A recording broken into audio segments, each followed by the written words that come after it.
Hello everyone, so welcome back to this built-in attribute class part 2. So we are done with the underscore underscore dict underscore and underscore doc. That is the first and second one. So we'll check for the third one, which is underscore name. And we are writing class awesome. Okay, if we write class A for example, okay, and whatever you want to write, but using that class name, if we write dot underscore name, then obviously what output we are getting is the class name.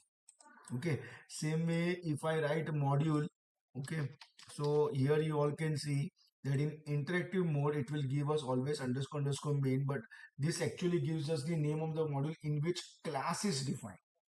Okay, so control S and F5. So right now, as I said, interactive mode, we will get the answer underscore main, and the last one is the basis, or possibly you will empty tuples which contains the base class in order of their occurrence. Suppose right now in this program we have a class A, and suppose if I am writing at this point, I am creating actually one more class B, uh, which is derived from A, and right now if I don't want to write anything inside of that class, so we can simply write pass.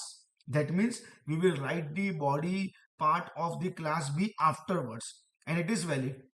Now suppose if I write B dot, and if I write over here basis, so it will give you the name of the super class. So control S, C. That is one thing. And second thing, always you will get answer of this in the form of tuples.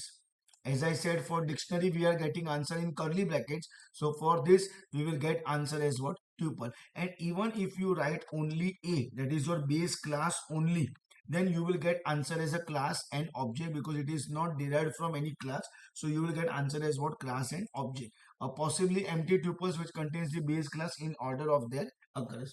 So this is all about the inbuilt, or you can say built-in attributes of a class. Thank you everyone.